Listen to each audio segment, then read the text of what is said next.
in your Jacobin piece, you wrote, first, the Green New Deal was certainly a breakthrough for environmental politics in its assertion of a working class program, yet we should keep in mind a difference articulated by British trade unionist Andrew Murray between a class-focused and a class-rooted politics. The recent resurgence of the left is clearly a politics for, but not necessarily of the working class. So can you discuss the difference between like a class focused and a class rooted politics? So I think the Green New Deal was a real breakthrough because it finally started even mentioning or talking about policies that would actually benefit the lives of the vast majority of society, the working class. It talked about decommodifying electricity systems. It talked about public housing. It talked about all these things as part of the decarbonization transition.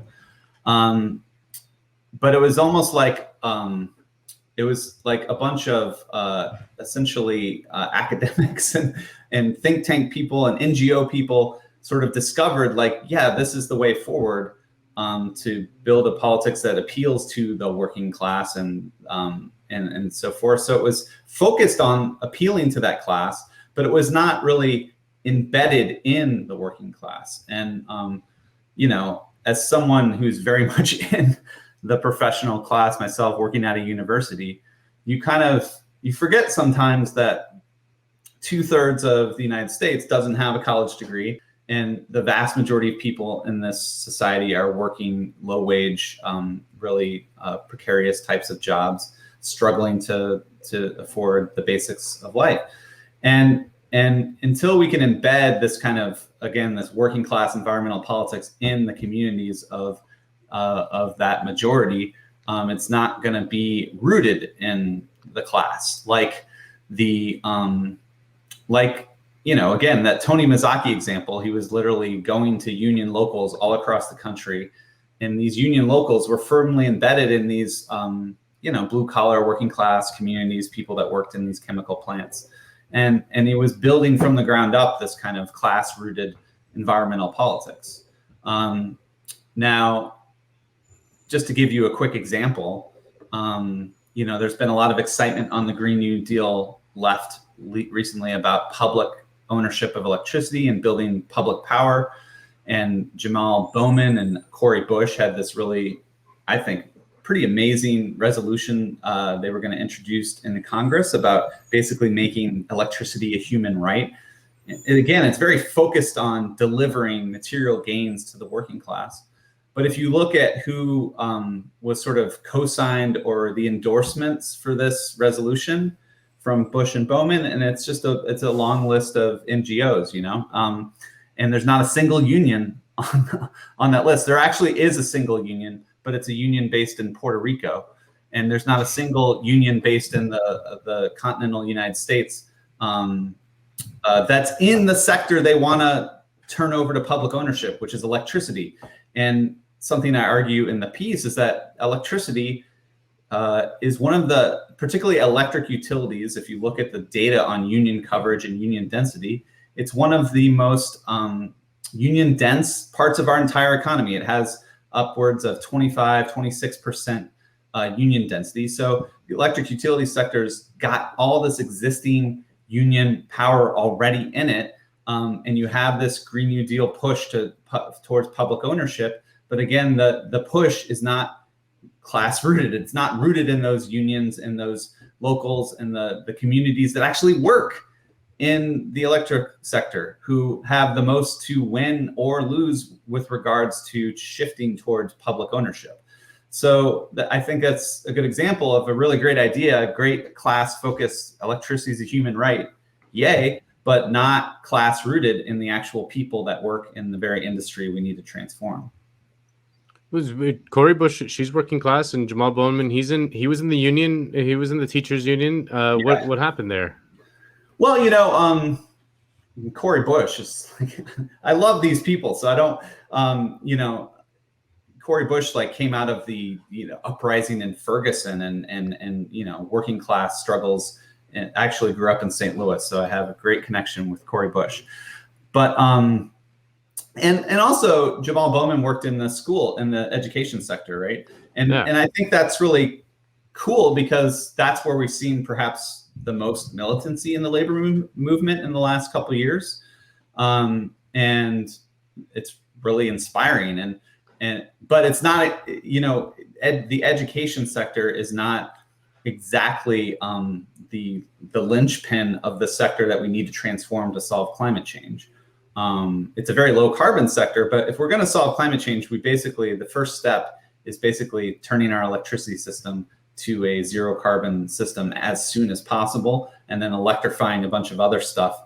And then again, it's, Jamal Bowman, wonderful principle, but he's not in that electric sector. And this whole public power push is had very limited engagement with the folks that work in that sector that they're trying to radically transform through the public power campaigns. I like that you focus on how encouraging lifestyle changes isn't the best strategy in responding to climate change. But for people who feel in the moment powerless and want to do something immediately, they want to take part. Like, what kind of advice would you give them? I hear this from my students who I teach this stuff, and it often terrifies them, and they're despondent and dispirited, want to know how they can help.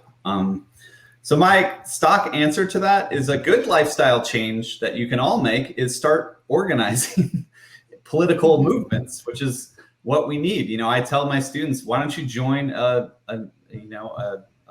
organization? People now are, joining DSA in droves.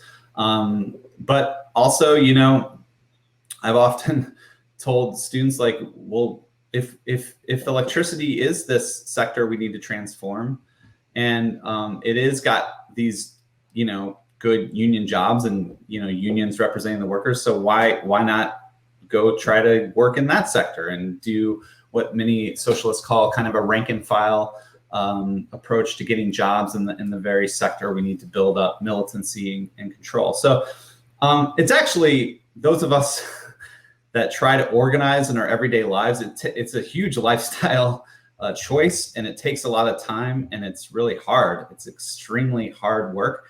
And if we spent as much time kind of trying to work on political organizing as we did sort of worrying about our consumption choices in the market, I think it would be just better. That said, it's fine to try to choose the low carbon products and have conversations with our neighbors and our families about the kind of supply chains and, why it's, lower carbon to do this or that. And it can be educational to have those conversations. So it's not like I propose we all just sort of drive Hummers and eat steaks every day and just live this kind of gluttonous consumer lifestyle. It's just that capitalism doesn't give us a lot of freedom in our lives, and it does give us a tiny bit of freedom in the market to choose what we consume. And so I worry too many times that a lot of environmentalists look at that tiny bit of freedom we have in the market and make too much of it. Like, this is the way to solve our environmental crisis through choice, through the marketplace, through consumerism. And it's just not. It's going to be how stuff changes through history, through struggle, and through social movements that can actually challenge the power of capital and not just make a decision in a consumer market. Right. And I mean, it certainly robs the naysayers of, I think, their most popular talking points that kind of keeps us in the same place that we're at, right? Like the fear mongering about how, these environmental activists want to stop you from having your barbecues. And, like, it sounds ridiculous, but it works. Like, people don't want to let go of the very few pleasures that are left, like a plastic straw in my giant Starbucks Frappuccino, the paper straw, it withers away after like 3 sips. It does. How dare you with that plastic straw? Yeah. I wanted to bring this up because I was just looking at it this morning. It's a poll from Gallup, and it says, do you consider yourself an environmentalist or not? And in 1989, 76% said yes. Wow. And in Wow. 2021 in March, 41% said What yes. happened there? What changed? Well, I would argue. Was it just that the environmentalists are too annoying, or was it the fossil fuel companies' propaganda efforts, or a bit of both? What happened there? Little of column A and little of column B, as Simpson's quote I like. I would, this is kind of the period in the 90s and 2000s when I became kind of aware of environmentalism and sort of politicized around it. And I would say, I can't speak for the 80s as much, but it seems to be in the 90s and 2000s, this very individualist, consumerist approach to environmental virtue and being green and being low carbon and lowering your carbon footprint. That became just the fixation and the focus of environmental politics throughout the 90s and the noughts and the 2010s. And that's precisely the period where you see this precipitous drop in the popularity of what is considered environmentalism. Yep. I'm just thinking of why am I bringing up all these cartoons? But South Park, where they portray the environmentalist as like these people that just like the smell of their own, and No, just like obnoxious. I don't know what are they? What are they? The smell of their own what? Farts. but they're portrayed as like Prius driving, just like self-congratulating, obnoxious people. And that's unfortunately, with this focus on individual carbon footprints, with this focus on individual lifestyle changes, it's alienating to the mass of ordinary folks in society. And it really shown by that poll. So I think environmentalists need to be a little reflexive about what's happening. Why are they less popular? What can they do to build more popular support for their policies? Because without that, we're not going to win. We're not going to have the power to take on the people really responsible. If you enjoyed this video from Jacobin Weekends, please hit like and subscribe. That way, you'll enjoy all of our backlog, as well as all of our future content, including interviews, live streams, and clips. Thank you.